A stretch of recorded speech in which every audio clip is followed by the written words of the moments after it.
Assalamualaikum warahmatullahi wabarakatuh. Salam sejahtera untuk kita semua. Mohon izin untuk memperkenalkan diri dan memaparkan pernyataan diri dosen pada bidang pengajaran. Saya Wafiatul Maslahah SPD MPD, dosen pada S1 Program Studi Pendidikan IPS, Fakultas Ilmu Pendidikan Universitas Islam Raden Rahmat, Malang. Pada S1 Program Studi Pendidikan IPS, saya mengampu mata kuliah salah satunya yakni Pengantar Ilmu Sejarah dengan bobot 3 SKS. Mata kuliah tersebut sesuai dengan kualifikasi pendidikan saya, yakni S1 Pendidikan Sejarah dan S2 Pendidikan Sejarah. Deskripsi mata kuliah Pengantar Ilmu Sejarah yakni membahas mengenai dasar-dasar dalam ilmu sejarah yang harus dikuasai oleh mahasiswa sebelum menempuh mata kuliah rumpun sejarah dalam program studi pendidikan IPS seperti sejarah dunia, sejarah Indonesia, sejarah lokal, dan sejarah pendidikan. Capaian pembelajaran pada mata kuliah Pengantar Ilmu Sejarah yakni mahasiswa mampu menguasai pengertian dan konsep dasar sejarah serta kedudukan sejarah terhadap ilmu-ilmu sosial lainnya. Mahasiswa juga harus mampu memahami periodisasi konsep dan generalisasi. Mahasiswa memahami berbagai jenis sejarah. Mahasiswa harus mampu memahami kedudukan manusia sebagai sumber sejarah dan memahami tata cara dalam penulisan sejarah. Materi-materi yang dipelajari dalam perkuliahan pengantar ilmu sejarah itu meliputi pengertian dan teori sejarah, peran dan kedudukan sejarah terhadap ilmu-ilmu sosial lainnya, kemudian juga terdapat materi periodisasi, konsep, dan generalisasi sejarah, serta materi jenis-jenis sejarah, materi manusia dan sejarah, kemudian materi sejarah dan memori, materi sejarawan dan sejarah lisan serta pencapaian sejarah lisan. Terus kemudian ada materi juga tentang historiografi, metode penelitian dan penulisan sejarah, serta materi analisis kritis sumber sejarah. Sebelum perkuliahan pengantar ilmu sejarah saya terapkan kepada mahasiswa, saya melakukan persiapan, yakni dilakukan sebelum perkuliahan berlangsung, meliputi penyusunan RPS, kemudian menyusun bahan ajar. Bahan ajar yang saya susun yakni berupa diktat. Kemudian saya melakukan persiapan menyusun rancangan kontrak perkuliahan untuk dapat disepakati dengan mahasiswa. Selanjutnya saya juga menyusun lembar kegiatan mahasiswa untuk bahan evaluasi.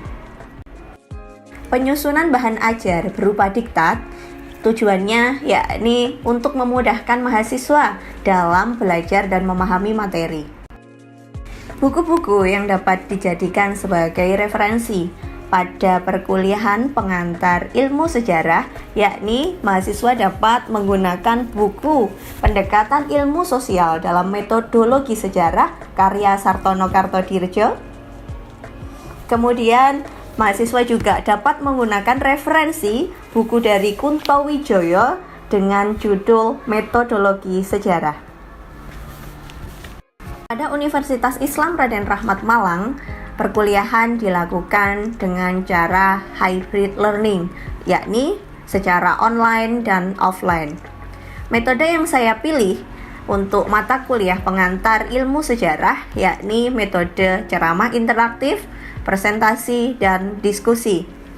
Penggunaan metode ini dipilih untuk mewujudkan pembelajaran berbasis active learning, yakni mendorong mahasiswa untuk memiliki keterampilan presentasi yang baik, mengingat mereka merupakan calon pendidik yang harus terampil berbicara dan menjelaskan kepada peserta didik nantinya.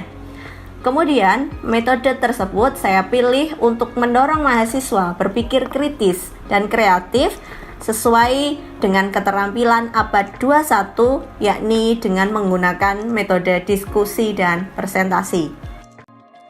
Media yang saya gunakan pada perkuliahan pengantar ilmu sejarah yakni beragam.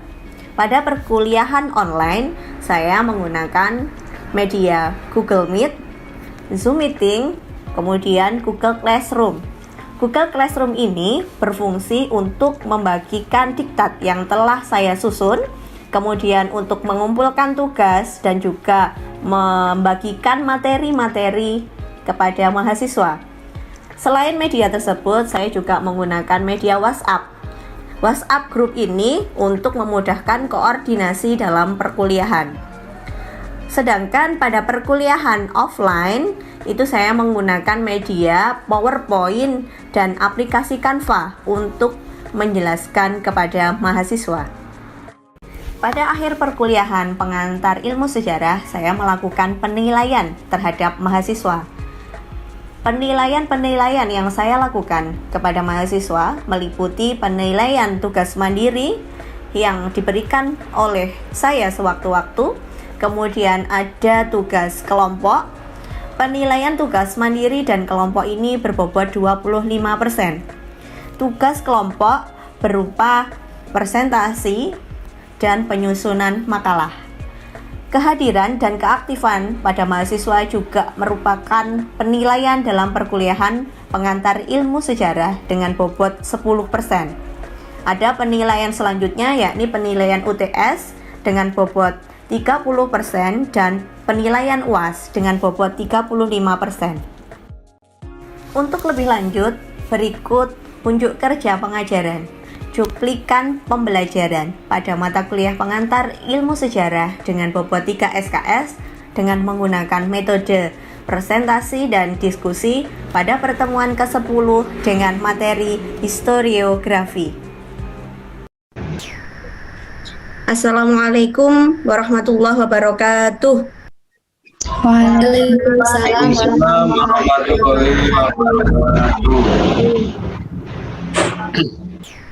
Oke, ketemu lagi pada mata kuliah pengantar ilmu sejarah dengan bobot 3 SKS. Hari ini kita pertemuan ke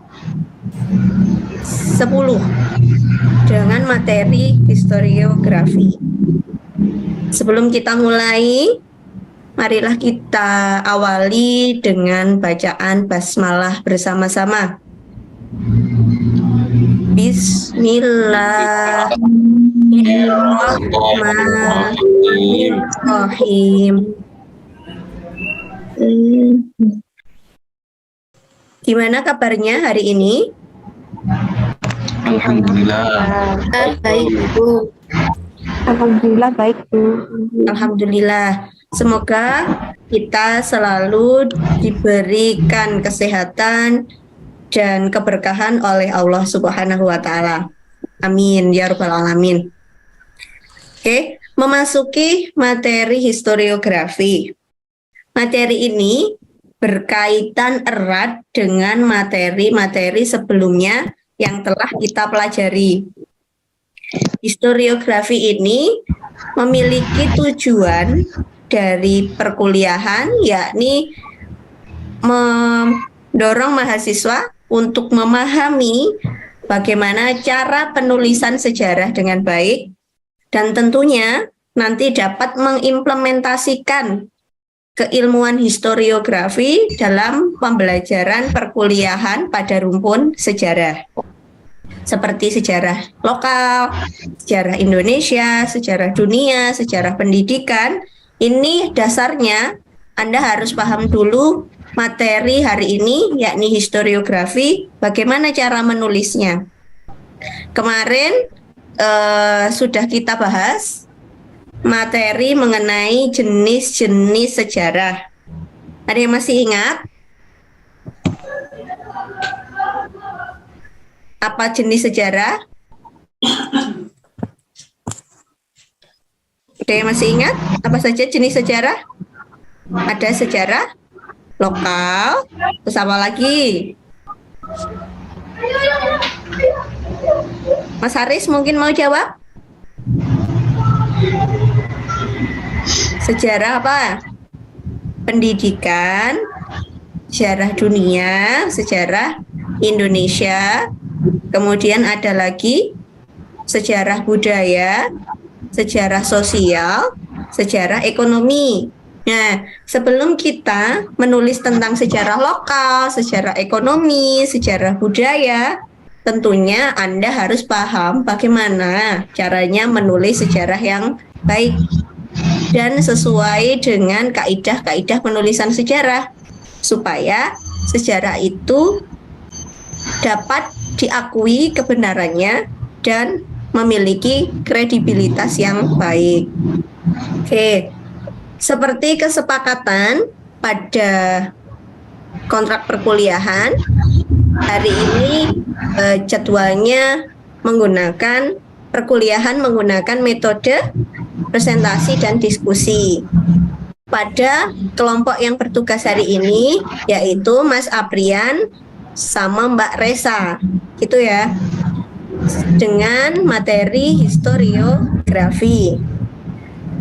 Kepada moderator yang telah bertugas, siapa kemarin moderatornya?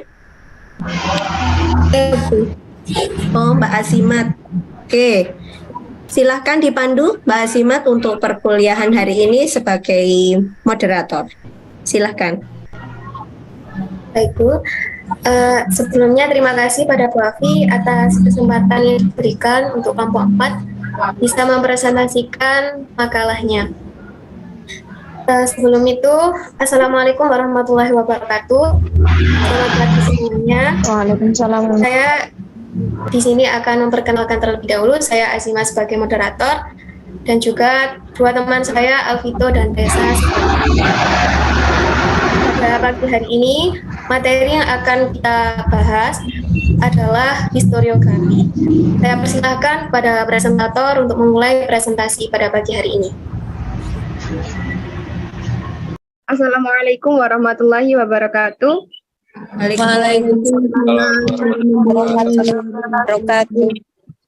Saya dari kelompok 2 akan mempresentasikan materi pada hari ini yaitu tentang historiografi. Yang pertama adalah pengertian historiografi. Menurut Haryono 1995, historiografi adalah sejarah masa lalu yang telah direkonstruksi oleh para sejarawan berdasarkan fakta. Yang selanjutnya yaitu pengertian historiografi menurut Louis Hoselak. Menurut Louis Hoselak pada 2006, historiografi merupakan suatu bentuk publikasi, baik itu dalam bentuk tulisan maupun juga tulisan, mengenai peristiwa kejadian atau kombinasi peristiwa-peristiwa di masa lampau. Yang selanjutnya yaitu menurut Kuntowijoyo 2005, historiografi adalah tahap menuliskan kembali suatu peristiwa sejarah sebagai sebuah bentuk catatan sejarah. Berdasarkan para pakar tersebut dapat disimpulkan bahwa historiografi merupakan penulisan sejarah untuk merekonstruksi suatu gambaran masa lampau berdasarkan data yang telah diperoleh yang didahului dengan penelitian. Historiografi menurut Haryono. Historiografi menurut Haryono ada 4. Yang pertama yaitu heuristis. Heuristis merupakan tahapan di mana para peneliti atau sejarawan mulai mencari dan menemukan sumber-sumber atau data sejarah yang diperlukan dalam penelitian. Yang selanjutnya yaitu kritik. Kritik adalah proses menilai sumber-sumber sejarah. Yang selanjutnya yaitu interpretasi. Interpretasi adalah tahap penelitian pada sejarah. Yang selanjutnya yaitu historiografi. Historiografi merupakan proses penulisan sejarah. Menurut Kuntowijoyo. Menurut Kuntowijoyo, penelitian sejarah mempunyai 5 tahap. Yang pertama yaitu pemilihan topik, yang kedua pengumpulan sumber, yang 3 proses verifikasi yaitu kritik sejarah, keabsahan, dan sumber, dan yang selanjutnya interpretasi, analisis, dan sintesis, dan yang terakhir yaitu penulisan. Nah, historiografi tradisional ini ada beberapa ciri-ciri atau beberapa jenis.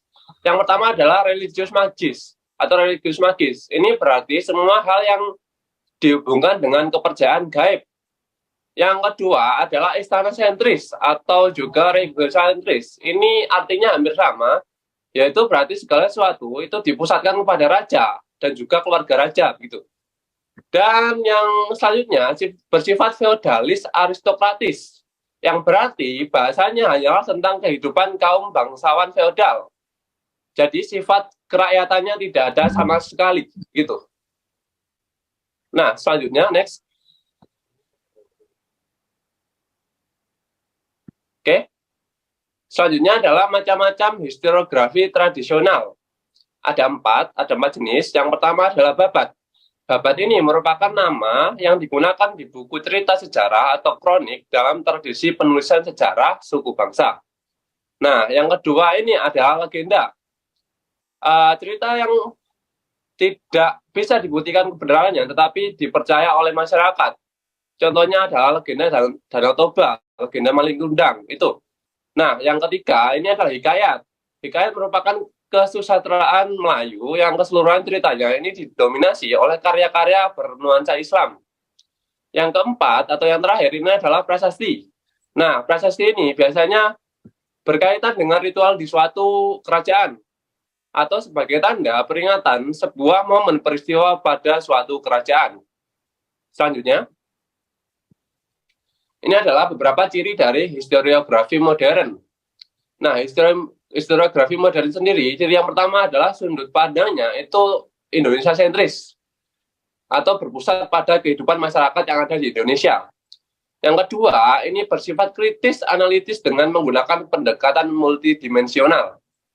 Yang ketiga, hasil penulisannya merupakan perbandingan dari berbagai sumber, baik itu sumber kolonial maupun sumber lokal. Ciri yang keempat adalah penulisannya adalah orang-orang akademisi atau orang-orang yang kritis dalam bidang bahasa, kesusastraan, dan kepurbakalaan. Nah, yang selanjutnya, cirinya adalah tidak hanya mengangkat sejarah orang-orang besar dan negara saja, tetapi lebih pada kemanusiaan, khususnya kepada kebudayaan. Yang selanjutnya, cirinya adalah memiliki cara pandang yang digunakan dalam melihat peristiwa tidak lagi dari satu sisi, melainkan memandang suatu peristiwa dari berbagai sudut pandang. Hal ini dilakukan untuk mencegah terjadinya subjektivitas dalam menuliskan sejarah. Ciri yang terakhir dari historiografi modern adalah menonjolkan peran bangsa Indonesia. Selanjutnya. Nah, historiografi modern. Ada beberapa contoh di sini. Yang pertama adalah Pemberontakan Petani Banten tahun 1888 karya Sartono Karto. Selanjutnya adalah Sejarah Nasional Indonesia, baik itu jilid 1 sampai dengan jilid 6, yang di editor adalah Sartono Karto Dirjo juga, gitu. Yang selanjutnya adalah Revolusi Pemuda karya Benedict Anderson. Selesai. Terima kasih. Dan kembalikan ke moderator. Baik, terima kasih kepada presentator atas penjelasan materinya tadi. Sebelum saya buka sesi pertanyaan, apakah dari teman-teman ada yang ingin memberikan kritik dan saran untuk presentator? Monggo silakan bisa disampaikan.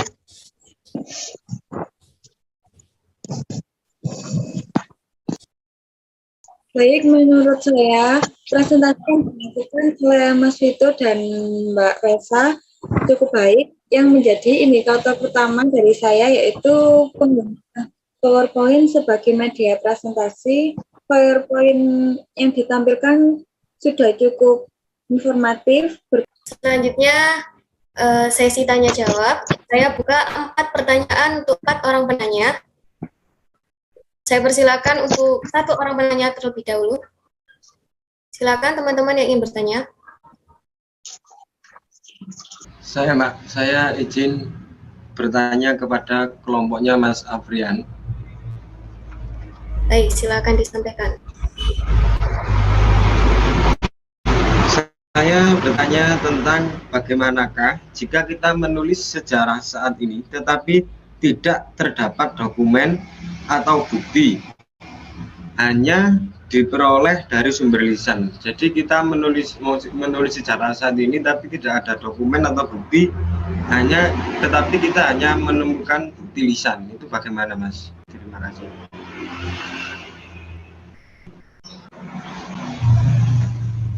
Kelompok 4 bisa dijawab pertanyaan dari Mas Haris.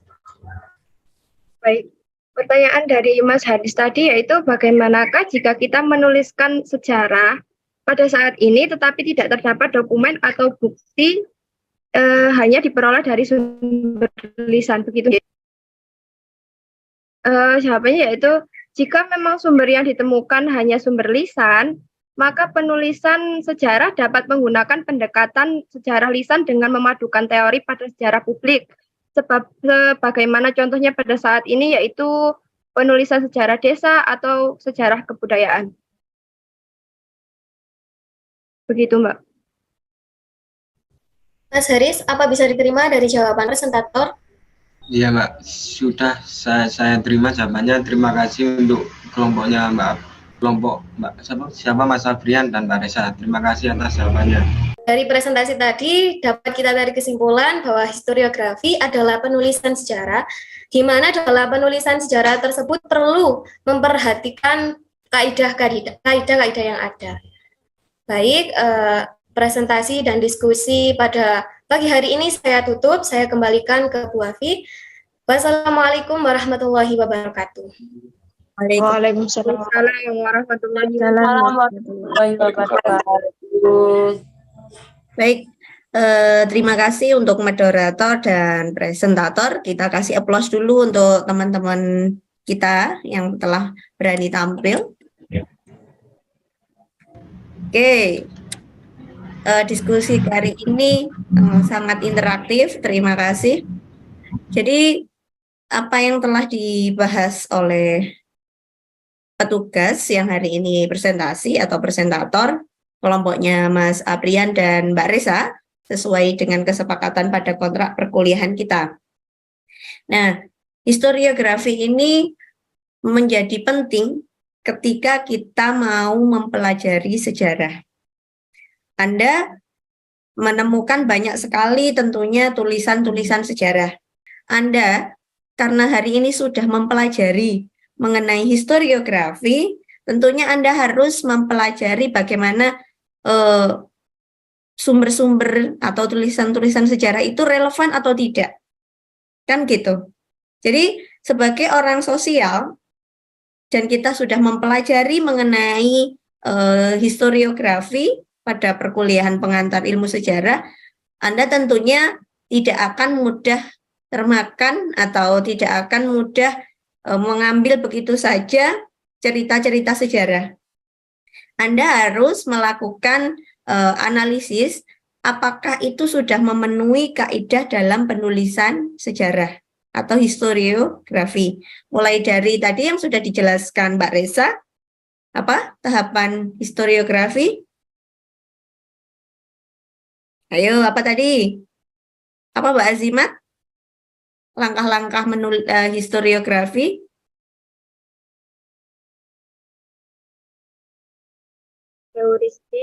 Heuristik, kritik, interpretasi, dan historiografi.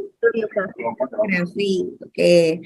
Jadi kalau mau menulis sejarah nanti atau kita mau menganalisis sejarah, benar nggak ada kata-kata kritik, gitu? Baik kita mau menulis, menganalisis, itu harus diperhatikan. Kita harus mengkritiki benar tidak tulisan ini. Ketika kita mau menulis sejarah, benar tidak sumber yang kita dapatkan untuk dapat dimasukkan menjadi sebuah tulisan sejarah. Contohnya lagi, Anda mau menulis mengenai sejarah veteran. Kan ada nih pahlawan veteran waktu proses perjuangan kemerdekaan Indonesia. Nah, di situ benar tidak bapaknya sebagai veteran? Terus Anda juga harus mengkritisi, benar tidak yang dijelaskan oleh bapak tersebut? Dengan Anda mewawancarai beberapa veteran-veteran yang lain. Anda harus bisa mengkritisi mana sumber yang relevan dan tidak hiperbola atau berlebihan. Biasanya kan ada ketika kita menggali data sejarah melalui sejarah lisan misalnya. Di situ kan Anda melakukan wawancara, interview, gitu. Nah, di situ Anda harus bisa mengkritisi. Oh, data ini kayaknya nggak benar deh. Dari mana? Dengan mencocokkan dari data-data kepada informan yang lain atau narasumber yang lain. Nah, itulah pentingnya kritik.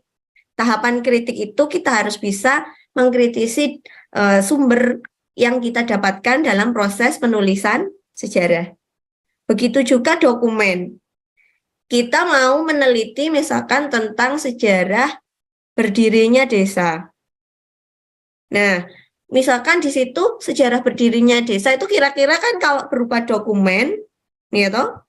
Kalau berupa dokumen itu kan mestinya dokumennya sudah mulai usang, dokumennya nggak baru lagi. Nah, ketika Anda menemukan ini loh, benar-benar ini datanya, ini data dari awal sejarah berdirinya desa. Nah, itu pentingnya Anda mengkritisi nanti.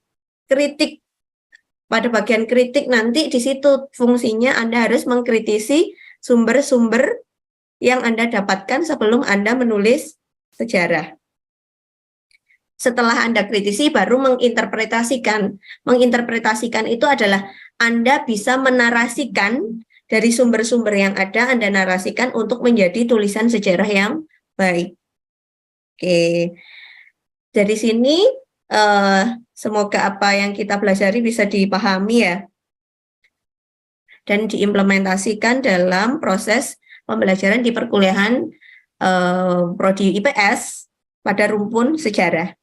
Oke, jadi itu yang dapat kita pelajari pada hari ini dengan metode presentasi dan diskusi. Terima kasih atas kesempatan, terima kasih atas kehadirannya, terima kasih atas join-nya.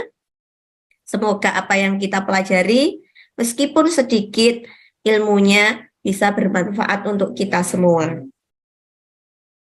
Amin. Sebelum kita akhiri, jangan lupa minggu depan kita akan mempelajari materi pada pertemuan ke-11 yang sudah tertera pada kontrak perkuliahan. Nanti dilihat, ayo. Apa ya pertemuan ke-11 yang harus dipelajari, nanti bisa dilihat pada kontrak perkuliahan, dipersiapkan untuk pertemuan selanjutnya. Oke, terima kasih. Mari kita tutup dengan bacaan hamdalah bersama-sama. Alhamdulillahirabbil alamin. Oke, sekali lagi terima kasih. Mohon maaf. Saya akhiri perkuliahan pada hari ini. Wassalamualaikum warahmatullahi wabarakatuh. Waalaikumsalam warahmatullahi wabarakatuh. Waalaikumsalam warahmatullahi wabarakatuh. Demikian penjelasan yang dapat saya paparkan mengenai pernyataan diri dosen pada unsur pengajaran. Terima kasih atas kesempatan dan perhatian yang telah diberikan. Mohon maaf apabila terdapat kesalahan atau kekeliruan. Wassalamualaikum warahmatullahi wabarakatuh. Salam sejahtera untuk kita semua.